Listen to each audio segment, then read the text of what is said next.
What's going on? In this video, I'm going to talk about the 3 best beginner budget first lenses for your Sony APS-C camera. These 3 lenses will be the perfect first lenses to buy for your Sony camera, whether that be an A6000 series camera, a 5000 series camera, or a Sony NEX camera. These 3 lenses will get the job done for almost anything, no matter what type of videos or photos you're taking. So without further ado, let's get right into the video.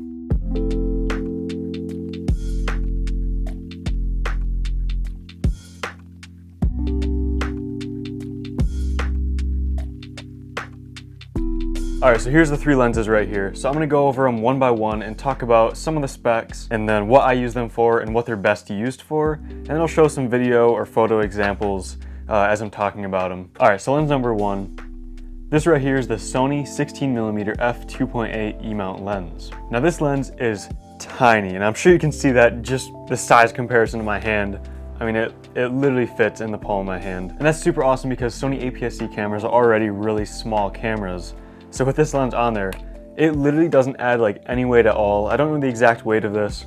It's barely anything. So it barely adds any weight and length to your camera, which like I said, pairs perfectly with how small Sony's APS-C cameras are. So this is a 16mm f2.8 lens. So the aperture opens up pretty wide to f2.8, which will give you a pretty decent background separation depending on what type of stuff you're trying to shoot with it. So 16mm on an APS-C camera is equivalent to about 24mm full frame, which is a really wide angle, but it's not ultra wide. It's not any sort of fisheye lens, and it's not going to distort anything a super heavy amount, but this is wide enough to do any sort of vlogging or filming yourself because you don't have to hold the camera back like super far to get your whole body in frame, or at least your upper body. So this lens is perfect if you want to do vlogging because it's so compact. It keeps the form factor really small, and like I said, paired with the f2.8 aperture, it'll be pretty good in low light and kind of separate your subject from the background. So if you do use it for vlogging, this lens will make your footage look a lot more professional than using like your phone or a point and shoot camera, because those really can't separate your foreground from the background very good, and they make your image look a lot flatter. So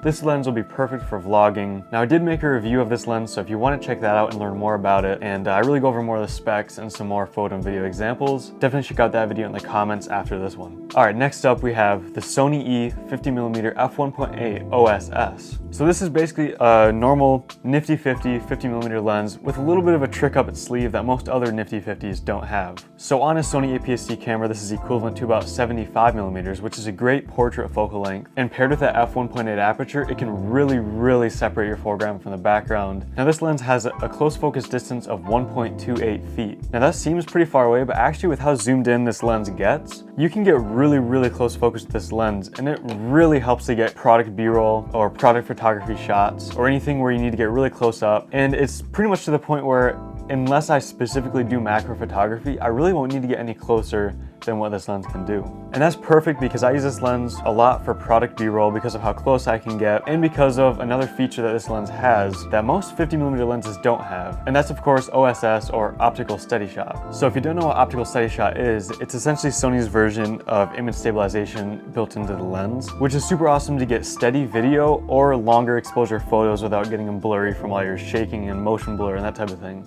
So this is a super neat feature that really separates this lens from other 50mm lenses and really any other lens as it is. So this lens right here is perfect if you want to get into any sort of people photography as well as product photography. This lens is seriously perfect. Now I'm going to leave a link to all 3 lenses down below if you do want to purchase these lenses. They are affiliate links, so I will get a small commission at no extra cost to you. So if you do purchase one of these lenses through my link, it'll help me produce better quality content for you, and it'll help get you an awesome new lens. Anyways, let's move on to the 3rd and final lens, and this is the Sony 55 to 210mm f4.5 to 6.3. So this is the first and only zoom lens that I'm talking about on this video, and like I said, it's a 55 to 210mm lens. So this is a really zoomed in zoom lens. Now this lens also has optical steady shot built into the lens, so you can get really smooth footage or really sharp photos at slower shutter speeds. Now the downside of this lens is it doesn't have a fixed aperture. So it starts out at 55mm at f4.5, and then once you zoom into 210mm, it goes all the way to f6.3. So if you're shooting in low light scenarios, this lens is really not going to be good at all, and you're gonna have to bump up your ISO a bunch to get good photos or videos in low light. But if you're doing anything like